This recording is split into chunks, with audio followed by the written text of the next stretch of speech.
So let's talk about the Celtics. Of course, they've won 9 in a row, and they benefited from no James Harden against the Sixers, and they have had a few games in this 9 game winning streak where teams have been missing certain dudes or whatever. The Hawks didn't have John Collins in that game. Even so, the defense has been great. There were a couple plays in the Sixers game I wanted to show off.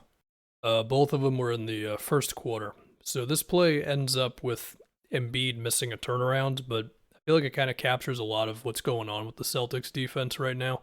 So first off, Horford switches on to Tobias. The Celtics have been maybe the most switch-heavy team in the NBA. You also have Smart digging in a little bit, which I think causes some hesitance on Tobias's part. Anyway, then it's Grant switching on to Embiid, and you'd think that's just a huge mismatch. The thing there is that Grant is pretty sturdy, at least to where Embiid can't back him down immediately. As that happens, Horford then brings the double, and then you also notice that Marcus Smart then goes over to Tobias, because that would be the obvious next pass, right? It just shows how they're all on the same page. And this was the last one, because I think this is the other principle of their defense, which is you dare so-so shooters to beat you, which is not new, but they're able to do it more successfully than a lot of other teams. So you'll notice actually real quick there, Marcus calls out for Tatum to switch. Just some nice communication for you.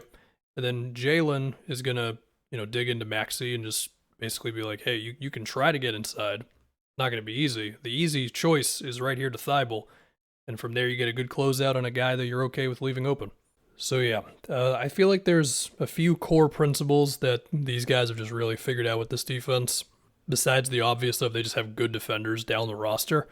Of course, Marcus Smart having an ankle sprain doesn't help now. But, it's switching and dropping, as in trying to keep the action in front of them as much as possible.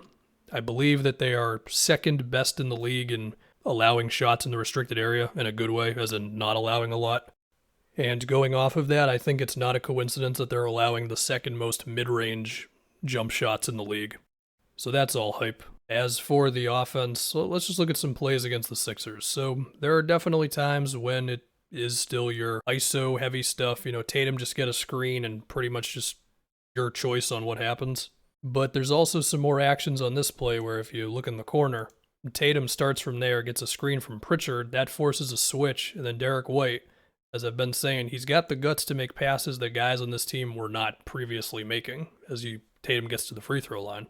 Speaking of passing, Tatum's been averaging about 5 assists a game around his last 10 or so games. His decision-making has been a lot better. I think his drop in efficiency has masked the amount of improvements he's made this season. Also, here's another possession where it's not just a Tatum screen up top, Horford sets the screen for him, gets him on the move, and then from there you just kind of let things develop. Also, shout out to Nesmith. It's been a similar thing with Jalen, just more types of off-ball actions to where you're hopefully not just getting a bunch of ISOs. Here is one more action for you. I should also acknowledge that Philly showcased that they really need James Harden to come back. More love for Derek White as he screens for Jalen on this inbound.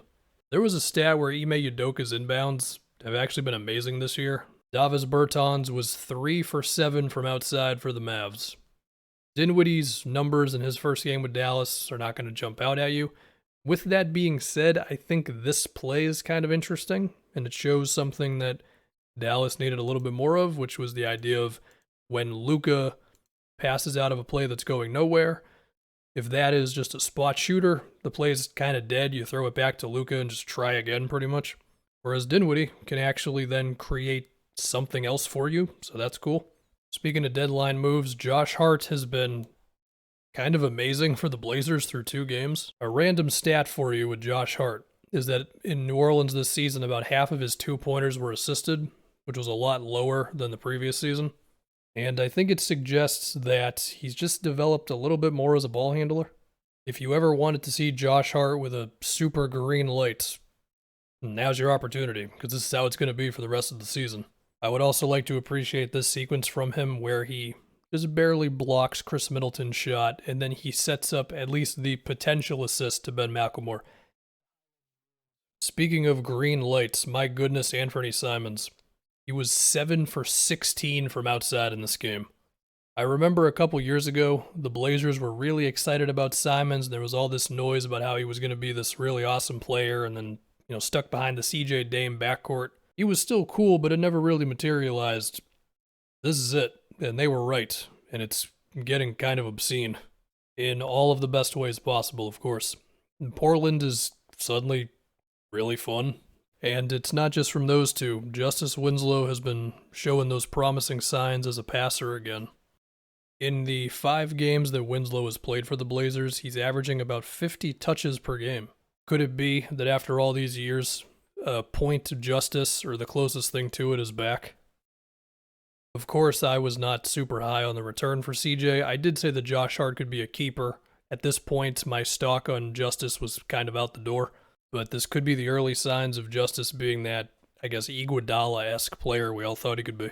I've got to look at least some of Josh Giddey's game against the Knicks. He's now up to 3 triple-doubles in his rookie season. I was a big fan of the cut that he makes on this play. According to NBA.com, Josh Giddey averages about 1 cut per game.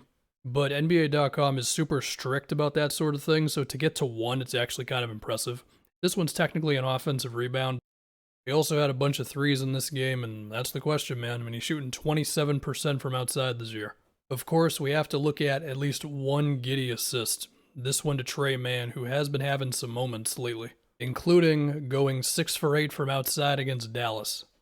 In his last year of college, or his sophomore season, Trey Mann, he shot over 40% from 3 and over 80% from the free throw line.